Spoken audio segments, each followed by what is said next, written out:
ఆరాధనలో ప్రవేశించక మనకు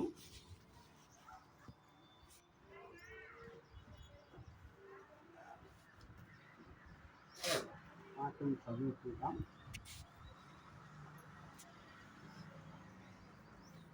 యెషయా గ్రంథం 51వ అధ్యాయము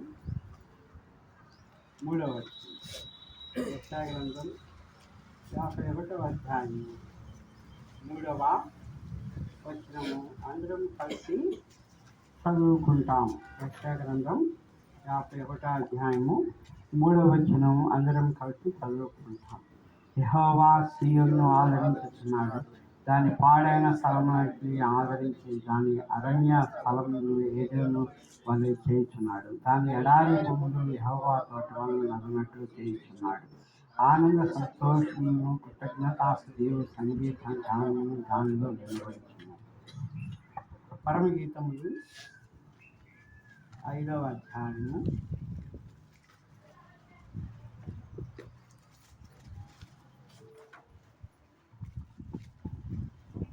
5వ అధ్యాయము మొదటి వచనము కలిసి చదువుకుంటాం. నా సహోదరి ప్రాణేశ్వరి, నా ఉద్యానమునకు నేను వేచించుకొని నా జటామాంసిని నా గంధవర్ధమును కూర్చుకొంచున్నాను. తేనెయు తేనె పట్టును భుజించుచున్నాను. క్షీర సరస్వత ద్రాక్షారసం పానం చేస్తున్నాను. నా శుక్లారా భుజించండి, లెస్సగా పానం చేయండి, స్నేహితులారా పానం చేయండి. ప్రార్థన చేసుకుంటాం. ప్రేమానమ్మకం కలిగిన ప్రియ పరలోకపు తండ్రి, ఘనమైన మీ నామమును బట్టి కృతజ్ఞతాస్తుతులు చెల్లిస్తున్నాం. ఇచ్చిన సమయముకై వందనాలు, వాతావరణాన్ని బట్టి వందనాలు.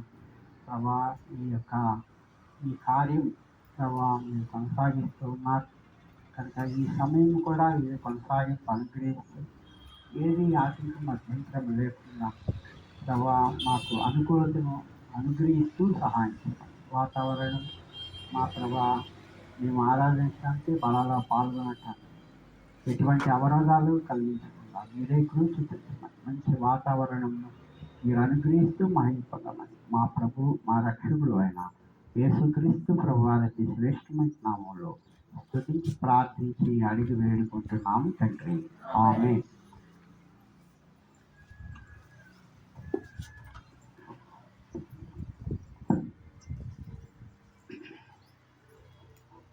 గత దినాల్లో మనము వాక్యం ఆరాధనలో బలవర్తమానాలను ధ్యానిస్తూ విషయాలు చెప్పుకుంటూ వచ్చాం.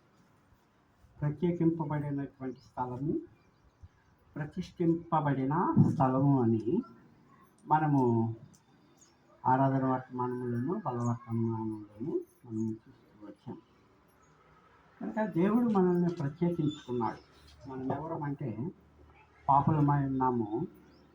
మనము శరీర తత్వాన్ని బట్టి, శరీర ఆలోచనను బట్టి మన శరీరము సంపూర్ణముగా లోకముతో నిండి ఉండటాన్ని బట్టి, ఆత్మకు శరీరమునకు పోరాటము జరుగుతున్న దాన్ని బట్టి మనం ఎవరమంటే శరీరానుసారము కనుక మనకంటూ ఒక ప్రత్యేకత ఉండాలి. ఆ ప్రత్యేకతే ఒక తోట. ఆ తోటని ఎప్పుడంటామంటే తోట చుట్టూ భద్రత ఉన్నప్పుడు, ఆ తోటకి ఒక యజమానుడు ఉన్నప్పుడు, ఆ తోట ఫలించేటటువంటి వృక్షములతో నిండి ఉన్నప్పుడు, తుమ్మ చెట్లు లేకపోతే ఎందుకు పనికిరానటువంటి చెట్లు ఉన్నదాన్ని తోట అనం. అది ఏ చెట్టు ఉన్నా అటువంటి చెట్లు అది ఎడారి భూమి అని అంటూ ఉంటాం. కనుక ఒక తోటగా మనల్ని చేసి ఉన్నాడు. కారణము ప్రత్యేకింపబడినటువంటి వారం మనం. ఈ ప్రత్యేకమైనటువంటి మనుషులముగా మనము ఈ దినము ప్రత్యేకంగా ప్రభు యొక్క నామము నిమిత్తము మనం ఏం చేస్తూ వచ్చామంటే మన సమయాన్ని సమర్పించుకొని మన జీవితమును ప్రభువుకి మరి ఇష్టముగా ఉంచుకుంటూ ప్రభువుని ఆత్మతో సత్యముతో ఆరాధించడానికి మనం ఈ దినము కూడి వచ్చాము. కనుక ప్రత్యేకింపబడ్డాము, ప్రతిష్ఠింపబడ్డాము. ఇప్పుడు అభివృద్ధి చెందుతున్నాము కనుక అభివృద్ధి చెందే విధానంలో మన ఆరాధన కూడా అభివృద్ధి చెందే విధముగా ఉండాలని ప్రభువు కోరుకుంటున్నాం. కాగా ప్రతి మొక్క కూడా ఎట్లా ఉందో సంవత్సరం తర్వాత అట్లా ఉండదు. ఇప్పుడు మనం చూస్తూ ఉంటాం టేక్ చెట్లు. టేక్ చెట్టు ఉంటుంది, ఎండాకాలం వచ్చినప్పుడు ఎండిపోతూ ఉంటుంది, వర్షాకాలం చలికాలం వచ్చినప్పుడు దాంట్లో పచ్చదనము చిగురిస్తుంది, చలికాలం వచ్చినప్పుడు పచ్చగా ఉంటుంది. ఈ చలి వర్షాకాలం ఏం చేస్తూ ఉంటుందంటే ఆ చెట్టుని ఎదిగింపజేస్తూ ఉంటుంది. దేనివల్ల అది ఎదుగుతుందంటే పక్కనున్న చెట్టు ద్వారా అది ఎదగట్లా, ఒక చెట్టుకి ఉన్నటువంటి సహవాస సంబంధాన్ని బట్టి ఎదగట్లా. అది దేనివల్ల ఎదుగుతుంది? వాతావరణ పరిస్థితులను బట్టి, వాతావరణంలో కలిగే మార్పులను బట్టి, వర్షాకాలం ఒక విధముగా, శీతాకాలం ఒక విధంగా, చలికాలము ఒక విధముగా దాని పద్ధతుల్లో అది ఎదుగుతుంది. మానవుని జీవితము కూడా ఒక వృక్షము లాంటిదే. చూడండి, వృక్షము ఎప్పుడు కూడా భూమిలో పాతిపెట్టబడ్డటువంటి ఒక విత్తనం. ఆ విత్తనం చిన్నది అవ్వచ్చు. వాక్యం ఏమి సెలవిస్తుందంటే మత్తయి సువార్త 13వ అధ్యాయము ఈ 31, 32 వచనాలు చదవండి. 13వ అధ్యాయము 32, 31 వచనాలు.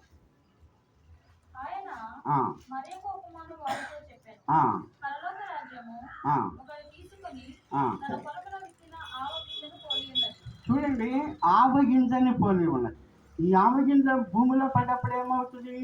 అది ఫలించి ఎట్లా ఉంటుంది? కూర మొక్కలన్నిటిలో కూడా అది ఎట్లా ఉంటుంది? పెరుగుతుంది. ఆకాశ పక్షులు వచ్చి దాని మీద నివాసము చేస్తాయి. చూడండి, మనం ఎదిగకుంటే మన మీద కొంత ఈ శరీర సంబంధమైనటువంటి విషయాలు, చూడండి, ఆకాశ పక్షులు దురాత్మ శక్తుల సమూహం. మధ్యాకాశంలో ఏముంటాయి? దురాత్మ శక్తుల సమూహం. ఈ మన ఆరాధన లేకపోతే మన ఆత్మీయ జీవితం ఎప్పుడూ కూడా ప్రభువుకి ఇష్టంగా ఉండాలంటే ఈ శరీరము ద్వారా మనం జరిగించే ప్రతి కార్యానికి లోకనాథులు, అట్లాగే ఈ యొక్క లోక అధికారులు, మధ్యాకాశంలో దురాత్మ శక్తులు, అపవాది, వీళ్ళంతా ఏమవుతారంటే మన శరీరం ద్వారా వచ్చే ప్రతి శక్తి వాళ్ళకి బలం అవుతామంట. అదే సమయంలో మన ఆత్మానుసారమైనటువంటి జీవితము ప్రభువుకి బలముగా ఉంటుంది.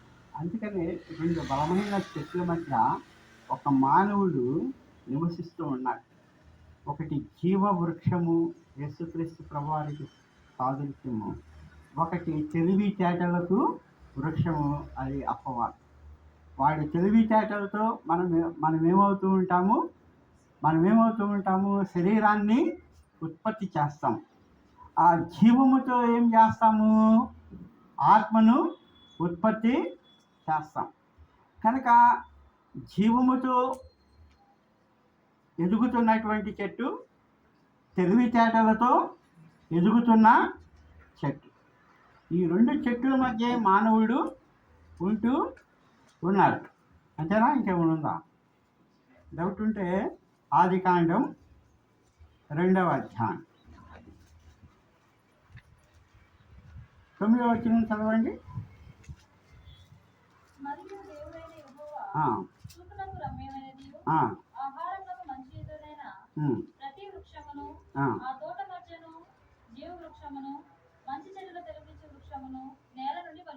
చూడండి, ఆ తోట మధ్యలో జీవవృక్షము, మంచి చెట్టును ఉంచేటటువంటి ఆ 2 చెట్ల నుంచి మానవుడిని ఎక్కడ పెట్టాడు? అప్పుడు మానవుడిని నేల మట్టితో నిర్మించి వాటి మధ్యలో ఉంచాడు.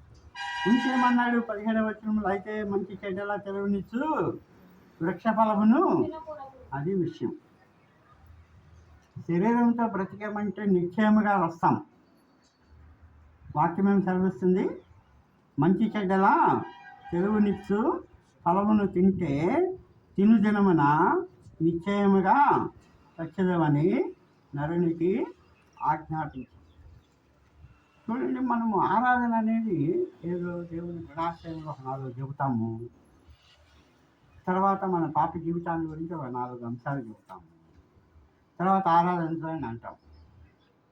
ఇక ఆరాధిస్తూనే ఉంటాం. కానీ ప్రాక్టికల్ లైఫ్కి వచ్చేసరికి మన జీవితం దేనికి అంకితమైంది?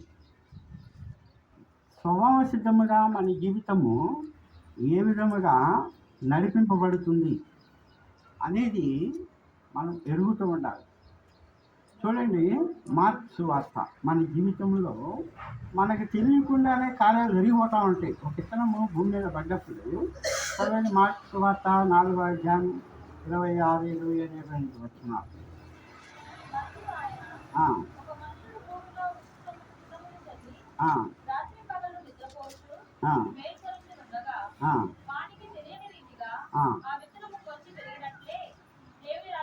చూడండి, మనకి తెలియదు మనం శరీరంతో జీవిస్తున్నామా ఆత్మతో జీవిస్తున్నామా. తెలియకుండానే పెరుగుతూ ఉంటాం. మనం తెలియకుండానే ఏమవుతూ ఉంటాం? ప్రతి మానవుని మొక్కకు పోల్చేయడం అంటే మొక్క లక్షణాలు మానవుల్లో ఉండట్లు లెక్క. కనుక తెలియకుండానే పెరుగుతూ ఉంటాము. 28వ వచనం, భూమి మొదట మొలకను, తర్వాత వెన్నును, అటు తర్వాత వెన్నులో ముదురు గింజను తనంతటి తానే ఎదగడానికి మన శ్రమ అనేది అవసరం. దాంట్లో సత్తా ఉంటేనే దానిలో ఉన్న జీవం బయటకు వస్తుంది. కనుక ఎదగాలంటే మనం ప్రయాసపడాలి. దేవుని ఆరాధించాలంటే దేవుని సన్నిధానానికి సమయానికి రావాలి. దేవుని ఆరాధించాలంటే మన ఆత్మలను మనము దేవుని దగ్గర సమర్పించుకోవాలి. మనము దేవుని ఆరాధించాలంటే శరీర తత్వాలు, శరీర సంబంధమైనటువంటి ఆలోచన విధానాలు మనం విడిచిపెట్టుకొని దేవుని మందిరానికి మనము వస్తూ ఉండాలి. అందుని బట్టి మనము అత్యధికంగా వృద్ధి పొందుతూ ఉంటాం. కానీ చూడండి, అభివృద్ధి అనేది ఒక వరములాగా దేవుడు అనుగ్రహిస్తూ వచ్చాడు. మనము చూడండి, ఒక చెట్టు ఉంది, అది అభివృద్ధి చెందాలి అంటే ఆ చెట్టు సైలెంట్గా ఉంటే అభివృద్ధి చెందుతుందా, లేకపోతే దానికి అది గలగల శబ్దాలు వస్తూ దానికి అది వాగుతూ అది ఊరక గందరగోళం వయమయ పరిస్థితుల్లో ఉంటుందంటే, చెట్టుని మనం అబ్జర్వ్ చేస్తే చెట్టు ఎదగాలంటే దానికి అది క్రియేట్ చేసుకున్నటువంటి శక్తితో ఎదగదు. దానికి అందుతున్నటువంటి గాలి, నీరు, వాతావరణము, భూమి యొక్క లక్షణాలను బట్టి చెట్టు తనకు తాను ఎదుగుతూ ఉంటుంది. ఎదిగినటువంటి చెట్టు, గుర్తుపెట్టుకోండి, ఎదిగినటువంటి చెట్టు 10 మందికి కనబడ్డట్టు ఇప్పుడు ఎదిగినటువంటి చెట్టు ఎవరికి కనపడాలి? తోటలో ఉన్న చెట్టు అది అందరికీ కనబడుతున్నాం. ఈ సంవత్సరం ఒక సైజులో ఉంటుంది, వచ్చే సంవత్సరము ఒక సైజులో ఉంటుంది. కనుక ఎదిగేటటువంటి వారముగా క్రీస్తు రక్తముతో కనబడేటువంటి వారు, యేసుక్రీస్తు ప్రభువారి శ్రమల ద్వారా మనము మన జీవితాన్ని సరి చేసుకున్నటువంటి వారం. ఆయన పొందిన దెబ్బల చేత పాపరోగం పోయి ఆత్మానుసారమైనటువంటి జీవితమును మనము స్వతంత్రించుకున్నటువంటి వారం. నీతిమంతులంగా చేయబడ్డాం, పరిశుద్ధులంగా పిలువబడుతున్నాం, దేవుని సొత్తైన ప్రజలుగా మనము ఎన్నిక చేయబడుతూ ఉంటున్నాం. ఇంత యోగ్యమైనటువంటి స్థితిని ప్రభువు మనకి అనుగ్రహిస్తూ వస్తూ ఉంటున్నాడు. అందుని బట్టి చెట్టు ఏ విధముగా ఎదగటానికి పక్క చెట్టు యొక్క సహవాసమును కలిగి నేను ఈ పక్క చెట్టు ద్వారా ఎదుగుతున్నాను అనే ఆలోచన దానికి ఉండదు. మనకు కూడా ప్రభువు తప్పితే మన జీవితాల్లో ఏది కూడా ఎదిగింప చేయటానికి ప్రభువే మనకి జీవాహారం. ప్రభువే మనకు పానీయం, ప్రభువే మనకు గాలి అంటే జీవం. ప్రభు ద్వారానే మనము ఎదుగుతూ ఉంటున్నాము అనే నిశ్చయిత ఉన్నప్పుడే మన ఆరాధన యోగ్యముగా ఉంటుంది. ఎఫ్సీలకు రాసిన పత్రిక 4వ అధ్యాయము 13వ వచనం. ఎఫ్సీలకు రాసిన పత్రిక 4వ అధ్యాయము 13వ వచనం. 4:13.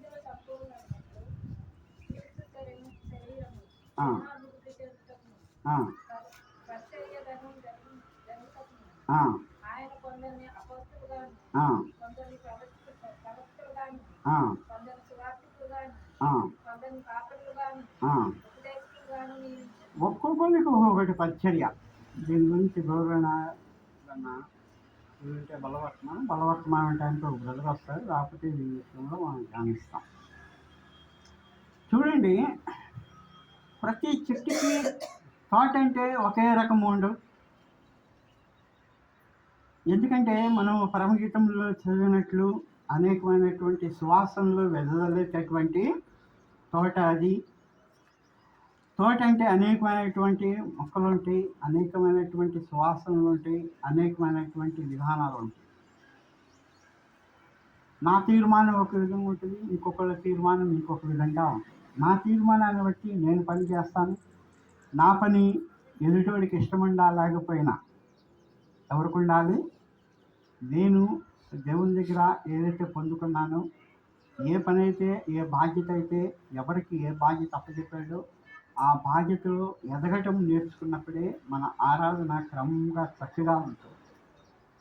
చూడండి, చెట్టును చూసి మనము నేర్చుకోవాలి.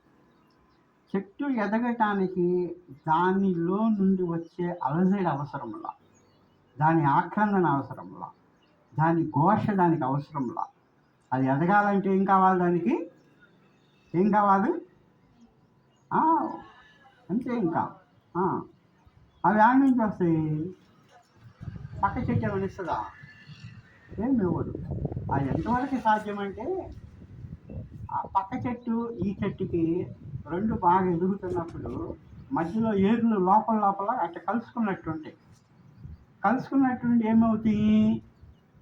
ఒకవేళ ఇది బాగా ఎండుతుంది అనుకోండి, అది బాగా పచ్చగా ఉందనుకోండి, లోపల లోపల ఏర్లు ఏం చేస్తాయి అంటే కొంచెం కొంచెం వేస్తాయి, కానీ ఆ చెట్టుకున్న బలం మొత్తం ఈ చెట్టుకి రాదు. అట్లాగే ఒకరి నిమిత్తం ఒకరు ప్రార్థన చేసుకోవాలి, ఒకరి నిమిత్తం ఒకరు ఉపచారం చేసుకోవాలి, ఒకరి నిమిత్తం ఒకరు విషయాల్లో కొంత ఆ కాడిని మోస్తూ ఉండాలి, ఆ భారాన్ని మోస్తూ ఉండాలి.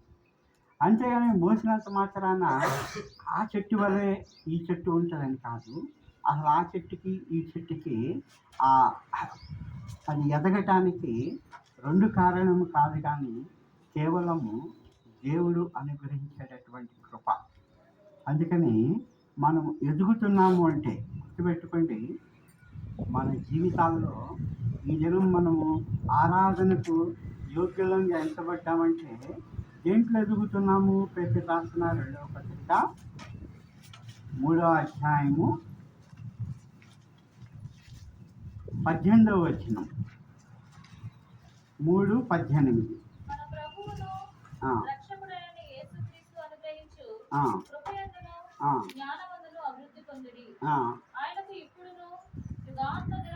చాలు, మనము అభివృద్ధి పొందుతున్నామంటే ఎక్కడ జీవం ఉంటుందో అక్కడ అభివృద్ధి ఉంటుంది.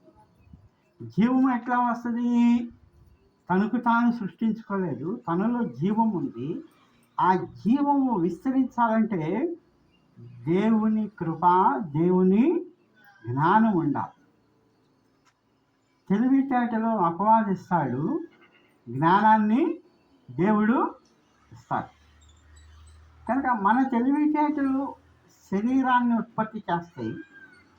శరీరాన్ని ఎప్పుడైతే మన శరీరం బలంగా ఉంటుందో ఫస్ట్ ఆనందించేది ఈ లోకనాథులు, అధికారులు, దురాత్మ శక్తి సంబంధులు, అంధకార శక్తులు, చీకటి శక్తులకి మనం బలమునిస్తున్నాం. అందుకనే ఈ దినము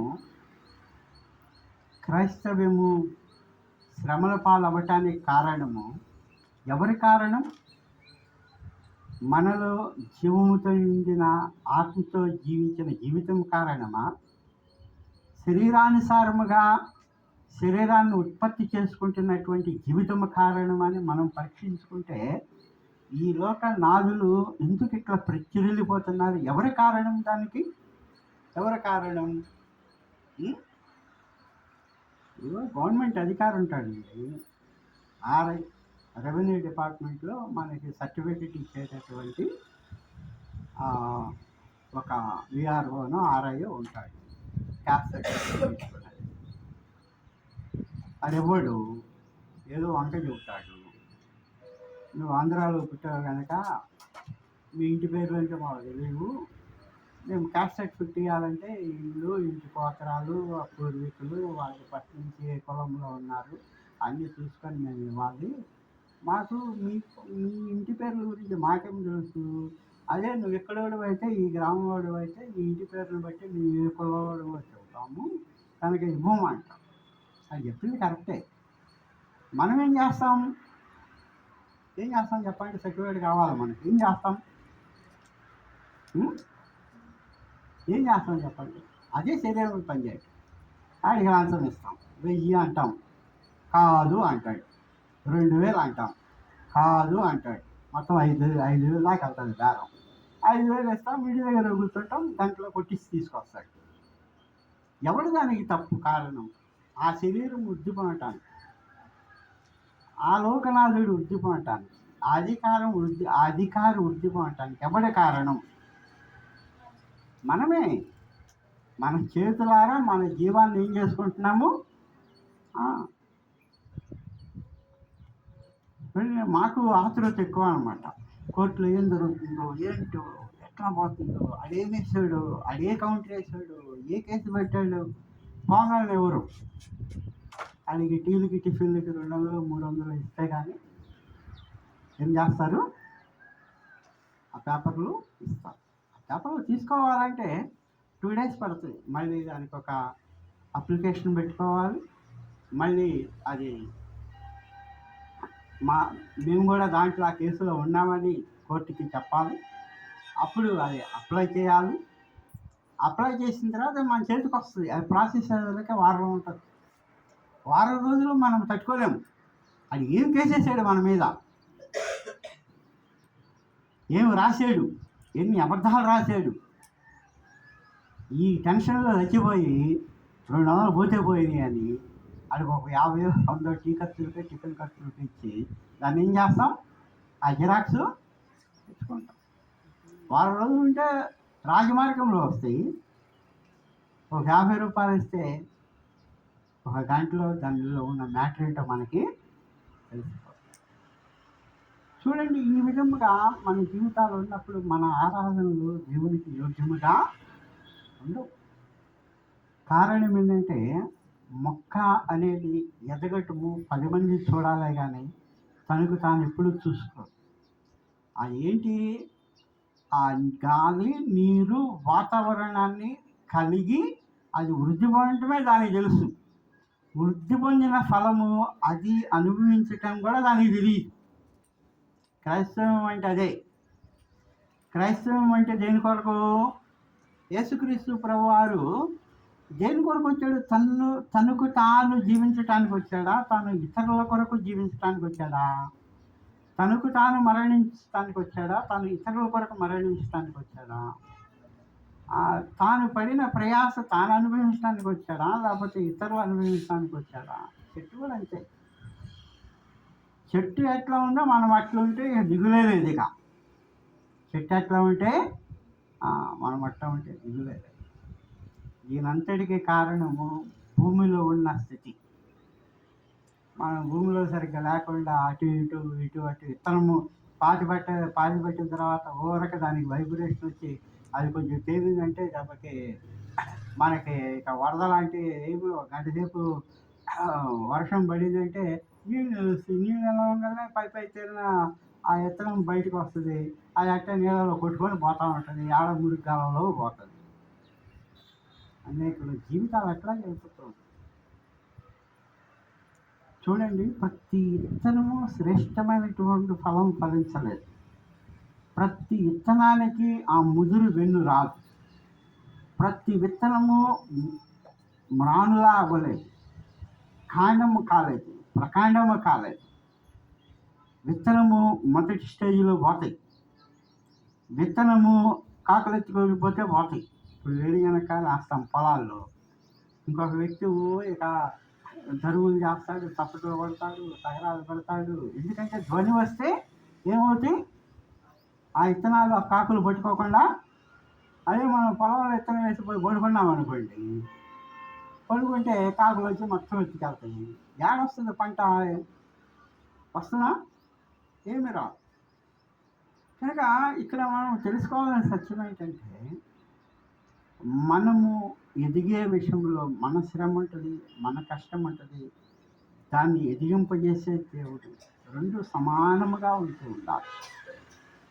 మనం కష్టపడకుండా పూర్తిగా దేవుని కృప మీద ఆధారపడకూడదు. మనం ఏ విధంగా కష్టపడాలి, ఇదే ఆరాధన జీవితం. మనం ఏ విధంగా కష్టపడాలి. అదే పేతురు రాసిన మొదటి పత్రిక 2వ అధ్యాయం 2వ వచనం.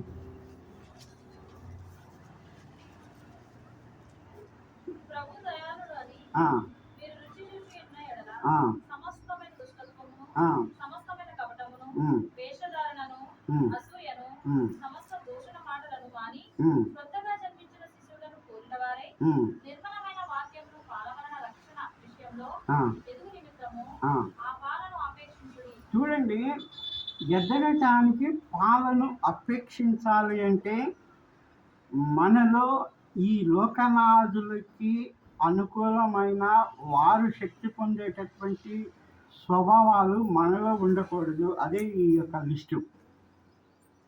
మనలో ఆత్మానుసారమైనటువంటి జీవితం వృద్ధి పొంది రక్షణ విషయంలో ఎదగాలంటే మనం ఏం కలిగి ఉండాలి? వాక్యమును, పాలను అపేక్షించుకోవాలి.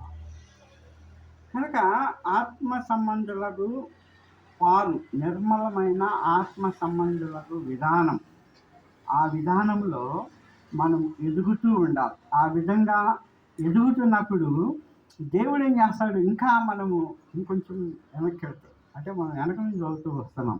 పేతురు రాసిన 2వ పత్రిక చదివాం, తర్వాత పేతురు రాసిన మొదటి పత్రిక 2వ అధ్యాయం చదివాం, మళ్ళీ ఇప్పుడు పేతురు రాసిన మొదటి పత్రిక 1వ అధ్యాయం చదువుతాం. 1వ అధ్యాయము 6వ వచనం నుంచి, ఇందువలన మీరు మిక్కిలి ఆనందిస్తున్నారు, కానీ అవసరం బట్టి నానా విధమైన శోధనల చేత ప్రస్తుతమున కొంచెము కాలం మీకు దుఃఖము కలుగుతున్నది. నశించుకో స్వరము అగ్ని పరీక్ష వలన శుద్ధీకరింపబడుతున్నది కదా. దానికంటే అమూల్యమైన మీ విశ్వాసం ఈ శోధన చేత పరిస్థితిని యేసుక్రీస్తు ప్రత్యక్షమైనప్పుడు మీకు మెప్పును, మహిమను, ఘనతను కలుగుటకు కారణమగును. మీరు ఆయన్ను చూడకపోయినా ఆయన్ని ప్రేమించున్నారు. ఇప్పుడు ఆయన కనులారా చూడకే విశ్వసించు. మీ విశ్వాసమునకు ఫలమును అనగా ఆత్మరక్షణ పొందుతూ చెప్పన సత్యము, మహిమాయుక్తమైన సంతోషము కలవారై ఆనందిస్తున్నారు. మొదటిగా మనం ఏం చూస్తామంటే కృపలో, జ్ఞానంలో. రెండవది ఏం చూస్తామంటే వాక్యము ద్వారా. మూడవది ఏం చూస్తూ ఉంటున్నామంటే ఈ రెండు మనలో నిలిచి ఉండాలంటే, ఈ కృప, ఈ వాక్యము మనలో నిలిచి ఉండాలంటే శోధనలో నిలిచే బాధ్యత మనది. శోధనలో నిలిచే బాధ్యత మనది. దేంట్లో నిలవాలి మనం? నానా విధమైన శోధనలు, దుఃఖములు, అగ్ని లాంటి పరీక్షలు, మన విశ్వాసం పరీక్షింపబడేటప్పుడు మౌనంగా ఉంటాం.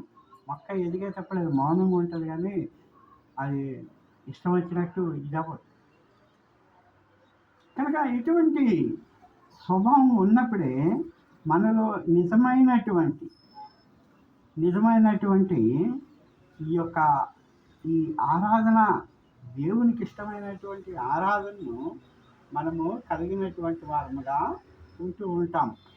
అందుని బట్టి మనము ప్రతి విషయంలో కూడా దేవుని చిత్తమును, దేవుని సంకల్పమును మనము జరిగించినటువంటి వారముగా ఉన్నప్పుడే ఆరాధనలకు యోగ్యం అవుతాం.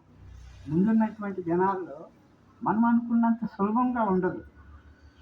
ఎవరు ఈ పరీక్షకి నిలుస్తారు, ఎవరు ఈ శ్రమకు నిలుస్తారు, ఎవరు ఈ దుఃఖకరమైన పరిస్థితుల్లో ఎదుర్కొని నిలబడగలుగుతారో వారి విశ్వాసం ఏమవుతుంది, వృద్ధి పొందుతూ ఉంటుంది. చూడండి, మనము నమ్మకముగా ఆ తోటలో ఉన్నప్పుడు ఆ తోటను కాపాడే బాధ్యత యజమానుడు తీసుకున్నట్లు మనము ఈ 1వ అధ్యాయము 6, 7, 8, 9 వచనాల్లో ఉన్నటువంటి విధానములో మనం తట్టుకొని ఉంటే ఈ పాలు అనేటటువంటి ఈ వాక్యము అనుదినము మనల్ని బలపరుస్తూ ఎక్కడికి తీసుకెళ్తుంది, ఆయన కృపలోను ఆయన జ్ఞానంలోనూ మనం వృద్ధి పొందేటట్లు ఏం చేస్తామంటే మనకి చేస్తూ ఉంటాయి. ఆ విధంగా వృద్ధి పొందినటువంటి జీవితం ఎంతో అద్భుతముగా మనల్ని ఉన్నతమైనటువంటి స్థానంలోనికి తీసుకొని వెళ్తూ ఉంటుంది. కనుక ఈ తోట గుర్తుపెట్టుకోండి, తోట శబ్దం ఉండదు, ఆ తోటకి ఆ తోటలో ఇంకొక మొక్కకు ప్రమేయం ఉండదు. ఆ మొక్క ఎదగాలి అంటే మాత్రము ఒకటి ఆత్మ చేత మార్చబడుతూ ఉంటాం. మన జీవితాల్లో కూడా మనము మరి అభివృద్ధి చెందాలి అంటే మనం ఎట్లా ఉండాలి అనేది, ఎట్లా ఉంటే మన ఆరాధనలు దేవునికి ఇష్టముగా ఉంటాయి అనేది చాలా ప్రాముఖ్యమైనటువంటి విషయం. కొరింథీయులకు రాసిన 2వ పత్రిక 3వ అధ్యాయము 18వ వచనం. కొరింథీయులకు రాసిన 2వ పత్రిక 3వ అధ్యాయం 18వ వచనం.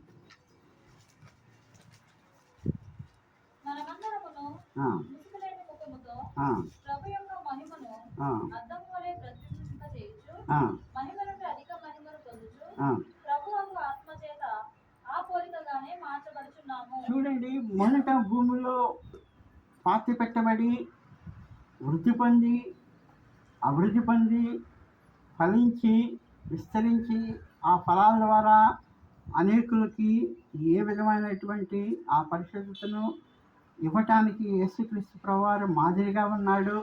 మన ఆరాధనకి బేస్ అదే, ఆయన మరణము, భూస్థాపన, పునరుద్ధానం. పరిశుద్ధుడై ఉండి, నీతిమంతుడై ఉండి, మహిమ కలిగినటువంటి దేవుడై ఉండి, భూమి ఆకాశం పట్టుదాలైనటువంటి విస్తారమైన దేవుడై ఉండి, మన కొరకు తను తాను రిక్తుడిగా చేసుకొని తగ్గించుకొని పాతిపెట్టబడి ఆయన మరణ అనుభవం ద్వారా మనకి జీవమును అనుగ్రహించి ఆ జీవంలో మనల్ని ఇప్పుడు ఏం చేస్తున్నాడు, కృపలోను జ్ఞానములోను అభివృద్ధి చెందిస్తున్నాడు. ఆ అభివృద్ధి నిలిచి ఉండటానికి అనుదినము పాలనే వాక్యముని ఇస్తున్నాడు. ఈ పాలనే వాక్యము ద్వారా, ఈ కృప, ఈ జ్ఞానము ద్వారా కలిగే ప్రతి శోధన, వేదన, బాధ, దుఃఖం, శ్రమల్లో మనము నిలిచిన వారమైతే మన విశ్వాసం ఏమో ఎప్పుడు మెప్పు వస్తుంది, దీనికి ఎప్పుడు ఘనత వస్తుంది, ఎప్పుడు ఘనత వస్తుంది, ఆయన మహిమలో మనము ప్రవేశించాం. చూడండి, పోరాడేటటువంటి వాడు ఎప్పుడు దాని ఫలాన్ని పొందుకోడు. పోరాడి ఆ ఫలం ఇతరుల కొరకు అది ఉపయోగపడాలని నిష్ఠతో పోరాడతాడు. ఈ ఫలం నాకే కావాలని పోరాడేవాడు అది పోరాటం కాదు, అది స్వార్థం. దీని వరకు కమ్యూనిస్ట్ పార్టీలు ఉంటాయి. వాళ్ళు ఏం చేసేవాళ్ళు, పేదలు కడుపు కట్టి ధనికులు వృద్ధి పొందుతున్నారు కనుక మనకు సుత్తి కొడవలు కావాలి, లేకపోతే కంకి కొడవలు కావాలని గుర్తులు పెట్టుకొని ఏం చేసేవాళ్ళు, సిపిఎంలు పెట్టారు. తర్వాత కాలక్రమం ఏమైంది, జనాన్ని అంతా పోగు చేస్తారు, 4 యాజిటేషన్ చేస్తారు, 5 రోజులు పోయి ఆ మేనేజ్మెంట్ దగ్గర కూర్చొని బేరాలు ఆడుకొని అక్కడ ఇవ్వట్లేదు అంటే మీరు ఎటువంటి ఇవ్వండి, మీరు కూడా సరిగ్గా రావట్లేదని చెబుతారు. సంఖ్యలో అదే అయింది మాకు. ఇవన్నీ జరిగినాయి కాబట్టి చెబుతాను. కనుక చూడండి, మన జీవితంలో ప్రతి విషయంలో కూడా మనం పోరాటంలో శరీరానికి బలం ఇవ్వకుండా ఆత్మకు బలం ఇచ్చినటువంటి వాడే ఆరాధకుడు. ఎవరు పడితే వారు ఆరాధించడానికి నోరు ఉంది కదా అని ఆరాధించడం ద్వారా ఏమీ ఉపయోగం లేదు. శరీరం పనిచేస్తే ఆరాధించడం వల్ల ఆరాధన ఎవరికి బలము? ఎవరికి బలము? శరీరము, మన శరీరంతో జరిగించే కార్యాల వల్ల ఎవరికి బలం వస్తుందని ఇప్పుడు 3 సార్లు చెప్పా ఆ విషయం. ఎవరికి బలం వస్తుంది? ఇప్పుడు చెప్పాను, 3 సార్లు చెప్పా. ఈ శరీరంతో జరిగించే ప్రతి కార్యం ద్వారా బలపడేది ఎవరు? అధికారులు, లోకనాథులు, అంధకార శక్తులు, దురాత్మ శక్తులు, చీకటి శక్తులు, అపవాది. ఆత్మను అనుసరించి ఆత్మను బలముగా మనము ఆత్మానుసారమైన జీవితం కలిగి ఉంటే ఎవరు బలపడతారు? దేవాతి దేవుడు. అందుకని 2 చెట్ల మధ్య మనం ఉన్నాం. ఏం చెట్లు అవి? ఒకటి ఆత్మను జీవం ఇచ్చే చెట్టు, ఒకటి శరీరానికి తెలివి తేటలను ఇచ్చే. ఏమన్నా శరీరానికి తెలివి తేటలను ఇస్తుంది. ఈ వృక్షమేమో మన యొక్క ఆత్మ, మనం వృద్ధి పొందటానికి జీవాన్ని ఇస్తుంది.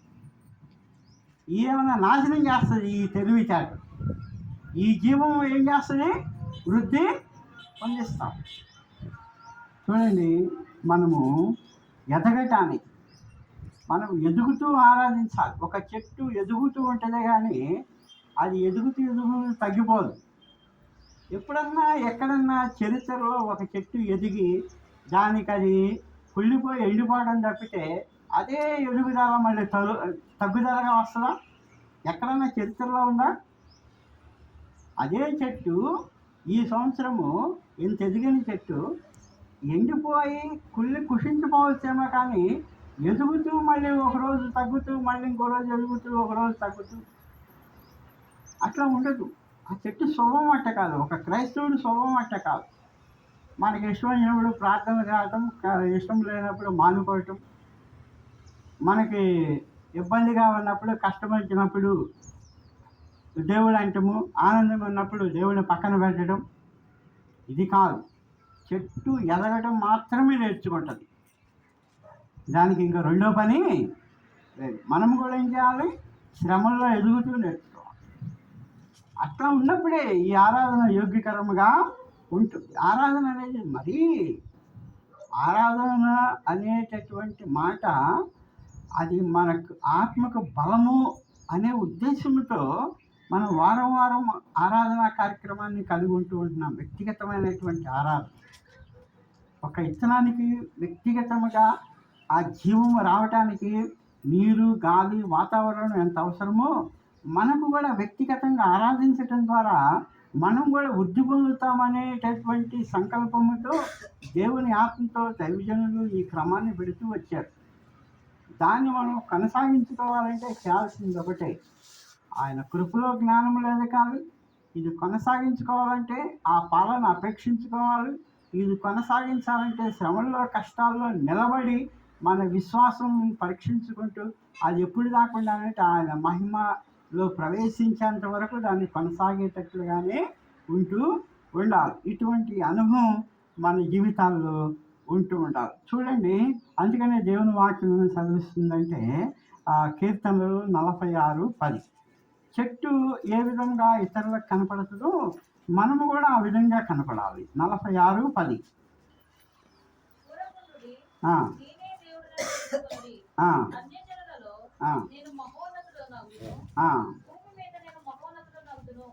చూడండి, ఇక్కడ దేవుని వాక్యము సెలవిస్తున్నది, ఊరకుండు నేనే దేవుడినని.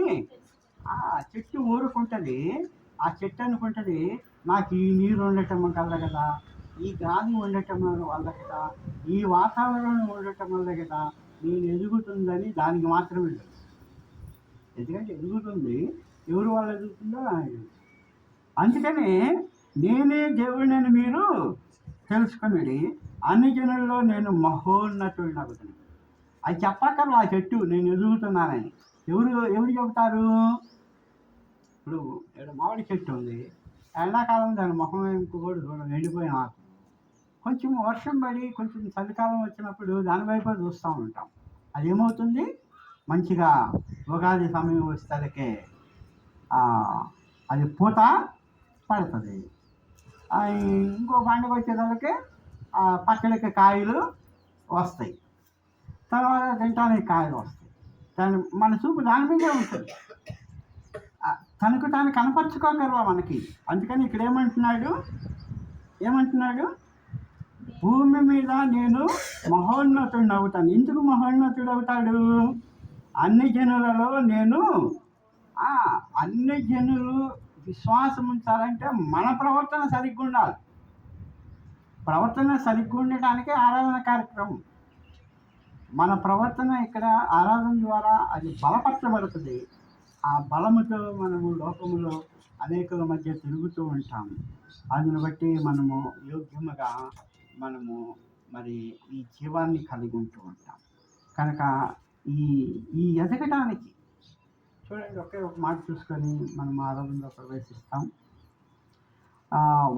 అది ఏ విధంగా ఎదుగుతుంది, ఎంత అద్భుతమైనటువంటి రమ్యత దాంట్లో ఉంటుంది అనేది కీర్తన అందరికీ తెలిసిన విషయమే. 92వ అధ్యాయము 12-13 వచనాలు. నీతిమంతులు ఖర్జూర వృక్షం వలె మువ్వ వేయుదురు, లెబనోను మీది దేవదారు వృక్షం వలె వారు ఎదుగుదురు. యెహోవా మందిరంలో నాటబడిన వారై వారు మన దేవుని ఆవరణంలో వర్ధిల్లుదురు. కనుక వర్ధిల్లటం అనేది చాలా ప్రాముఖ్యమైనటువంటి విషయం. అట్లాగే FC 4:15 బట్టి క్రీస్తు వలె ఉండటకు మనం అన్ని విషయాల్లో ఏమవుతూ ఉండాలి? ఎదుగుతూ ఉండాలి. చెట్టు ఎదుగుతుంది, దేని వల్ల ఎదుగుతుందో మనం ఆలోచించాలి. మనం దేని వల్ల ఎదుగుతున్నామో ఆలోచించాలి. మన బలము ఎవరికి బలమవుతుంది? మనకి 2 బలాలు ఉంటాయి. ఒకటి శరీరానుసారమైన బలం, ఒకటి ఆత్మానుసారమైన బలం. శరీరానుసారమైన బలము ఈ లోకనాథులు బలం పొందుకుంటారు.